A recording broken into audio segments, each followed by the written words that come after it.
آئینہ کیجیے پھر کسی سے امیدیں وفا کیجیے پہلے آپ اپنا دل آئینہ کیجیے پھر کسی سے امیدیں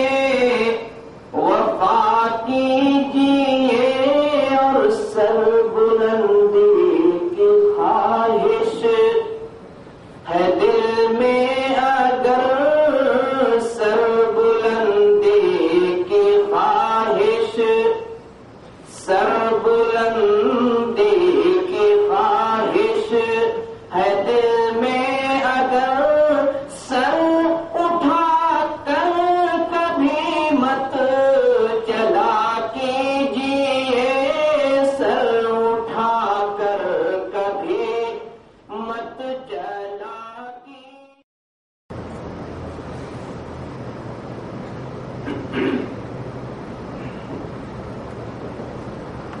السلام عليكم ورحمة الله وبركاته.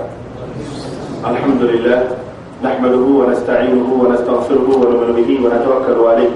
ونعوذ بالله من شرور أنفسنا ومن سيئات أعمالنا من يهده الله فلا مضل له ومن يضلله فلا هادي له وأشهد أن لا إله إلا الله وأشهد أن محمدا عبده ورسوله. أما بعد فإن خير الحديث كلام الله وخير الهدي هدي محمد صلى الله عليه وسلم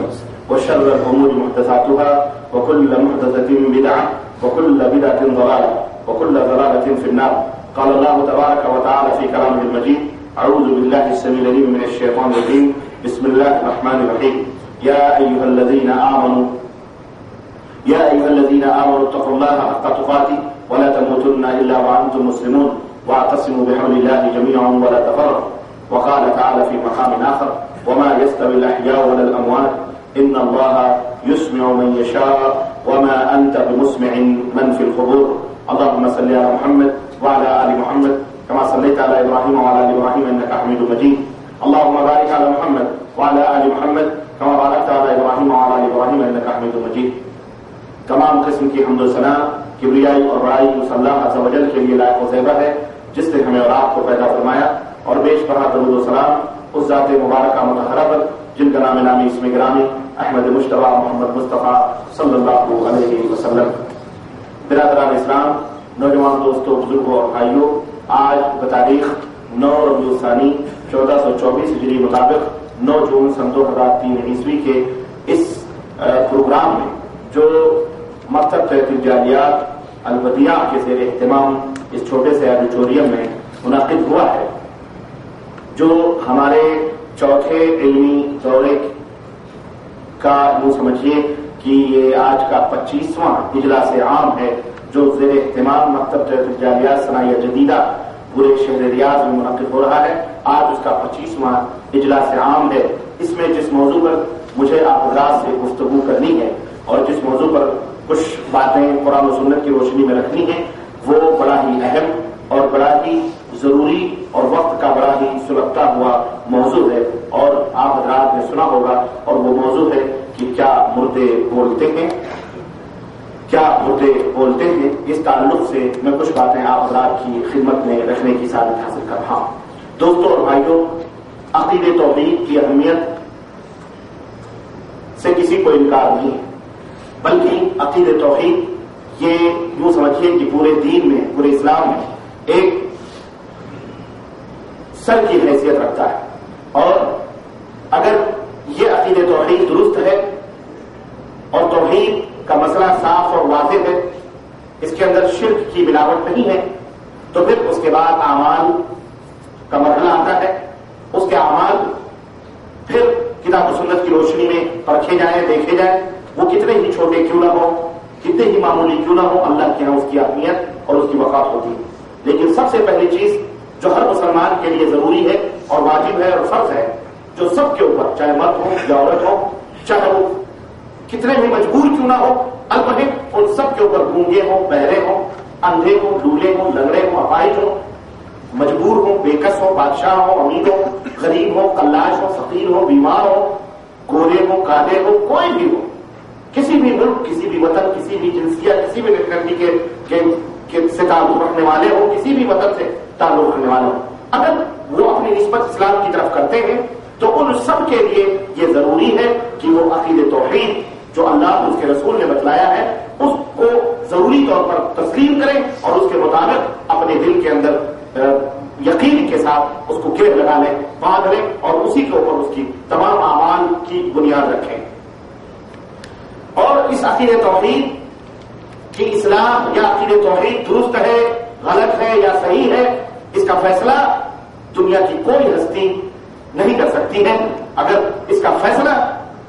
کہیں دنیا کی کوئی ہستی کر سکتی ہے یا دنیا میں یا آسمان اور زمین کے درمیان اگر اس کا کوئی فیصلہ یا اس کا کوئی معیار ہو سکتا ہے حق اور صحیح ہونے کا تو صرف اللہ عز و جل کی ذات ہے جس نے قرآن کریم کو نازل فرمایا ہے اپنے نبی حضرت محمد رسول اللہ صلی اللہ علیہ وسلم۔ اللہ عز و جل کی ذات ہے یا محمد رسول اللہ صلی اللہ علیہ وسلم کی ذات، یعنی قرآن کریم ہے اور سنت رسول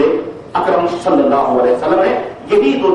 چیزیں ہیں جو معیار حق اور باطل ہیں۔ حق اور باطل کا معیار ہے، شناخت ہے، پہچان ہے، جن سے ہم اپنے ایمان اور عقیدے کو جانچ سکتے ہیں، پہچان سکتے ہیں کہ ہمارا ایمان اور عقیدہ صحیح ہے یا غلط ہے اور کس اندازے سے یعنی کس حد تک ہم صحیح العقیدہ یا صحیح رخ کے اوپر چل رہے ہیں، یعنی معیار کتاب اللہ اور سنت رسول اللہ صلی اللہ علیہ وسلم۔ یہ مسئلہ میرے عزیزوں بڑا عجیب و غریب ہے